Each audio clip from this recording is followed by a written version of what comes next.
Sveiki tamstos, šiandien apžvalga labiausiai patiks gameriams turbūt, bet ir ne tik iš tikrųjų. Turiu šiandien apžvalgai du mauzus, abu tokie gamerių kategorijos galima sakyti, bet realiai aš juos pirkau savo, o aš šiaip nesu gameris.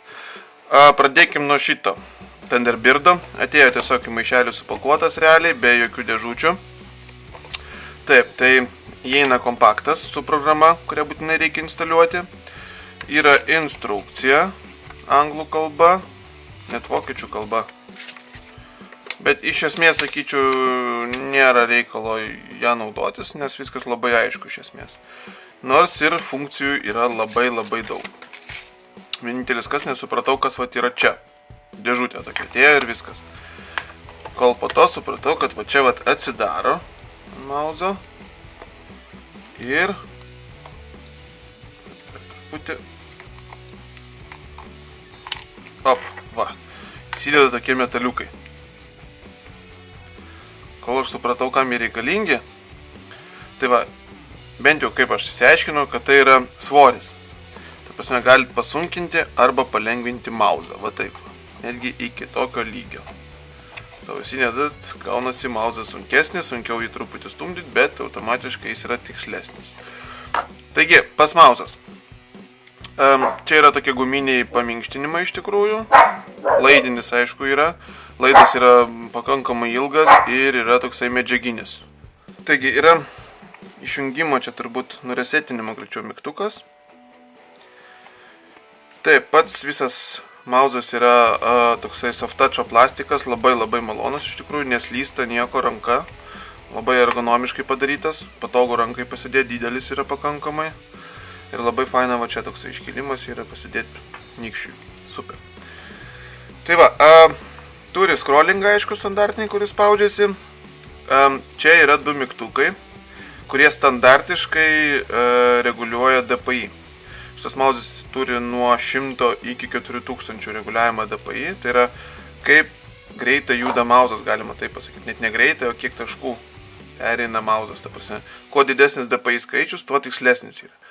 4000, žinokit, čia yra daug. Šiaip mauzai turi apie 1000, 1500 ir taip toliau. Tai va, čia yra 4 lygiai ir pavyzdžiui, jums reikia labai tikslaus, įsijungia didesnį, nebereikia tikslaus, kad greičiau vaikščiotų mauzas, tint atgal. Super. Čia yra dar vienas mygtukas, ir iš esmės gal tai pereisim po to prie programos, bus aiškiau. Ir yra dar 5 mygtukai.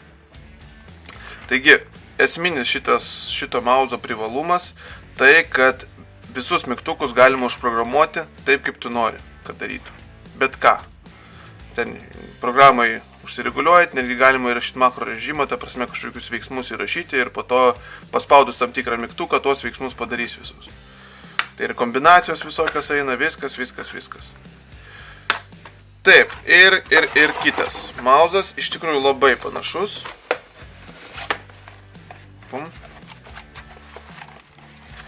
Taip, tik atėjo su dėžutė, galbūt šiek tiek kultūringesnis. Taip pat yra svoriai maišelyje. Yra kompaktinis diskas su programa. Čia atsarginės gumytės įdėtos, užsiklijuoti, jeigu šitas nusidėvės. Taip, instrukcija tokia jau biškai gražesnė su nuotraukom. Kaip instaliuoti, kaip viskas, bet irgi sakyčiau, tai nėra labai aktualu. Taip, ir dar viena vokiška instrukcija. Neaktualu. Taip, ir viskas. Iš esmės komplektacija labai panaši, tik tai gal ant to nebuvo tokių papildomų gumyčių.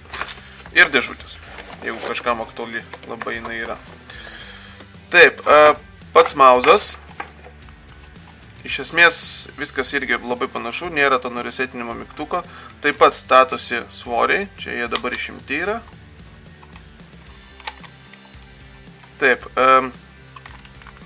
šita dalis taip pat yra irgi iš soft touch plastiko, scrollingo mygtukas, taip pat turi DPI reguliavimą, turi mygtuką programuojamą ir turi dar netgi 6 mygtukus, kurie irgi papildomai reguliuojasi.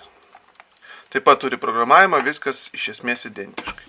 Skiriasi šiek tiek vaizdas jų. Čia toksai va, įeina stiklinis, permatoma plastiko. Visas gražumas, kai įjungi jas.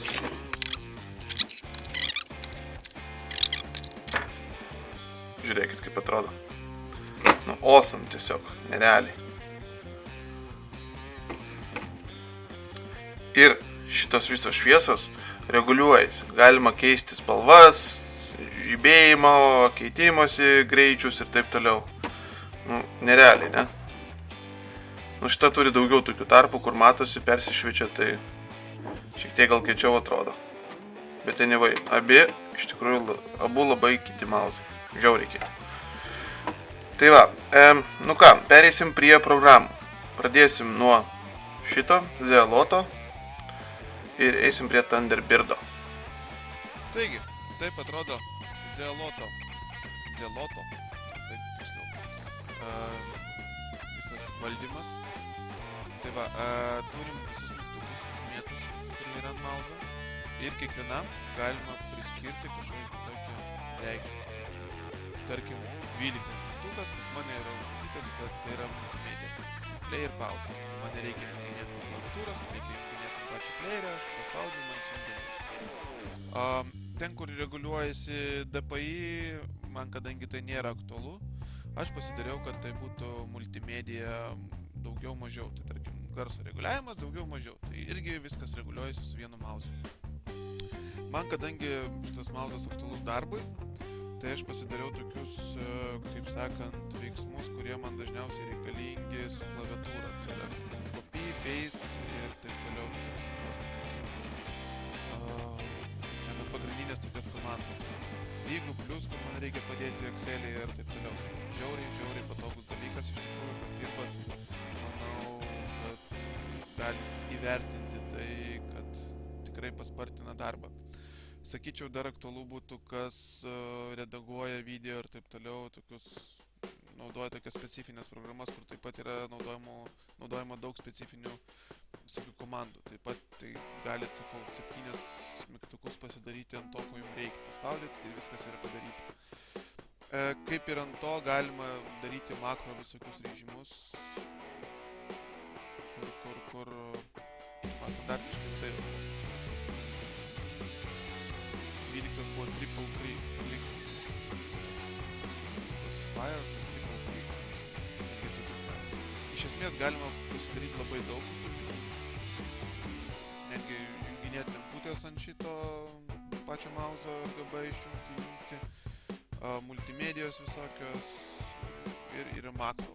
Tai makro tai įsirašai pats tam tikrą makro komandą ir jinai tau įvykdo. Tiek vieno mygtuko paspaudimo, tiek ir kito, tam tikros raidės ir taip toliau. Tai tokie standartiniai nustatymai. Yra du variantai, ta prasme, galite vieną susivesti, tarkim, naudojimui darbui, antrą susivesti, paimant, perjungiant, turit iškart visą rinkinį. Taip, čia reguliuojasi DPI, tarkim, kaip yra 4 lygiai DPI, jeigu pas jūs yra štai DPI 10-11 mygtukas, automatiškai gali čia nusireguliuoti, kokio lygio DPI reikalingas, nuo 250 iki 4000. Galite nuimti tam tikrus, kad būtų tik tai 2 lygiai, per greičiau perjungti. Čia reguliuojasi apšvietimas pačio mauzo, ten kur eina tos visos spalvos, tai galite įsijungti tam tikras spalvas, kad tik vienos spalvos būtų daug spalvų, sakykime. Taip mirksi, čia visokie tokie dalykai. Galima kiekvieno DPI stage'o, kad keistųsi spalva. Jeigu jūs nustatėt raudoną ant pirmo stage'o, tai galite padaryti, kad būtų geltona ant pirmo. Žodžiu, daug nustatymų ir visi tokių dalykų. Ir yra tokie advanced nustatymai.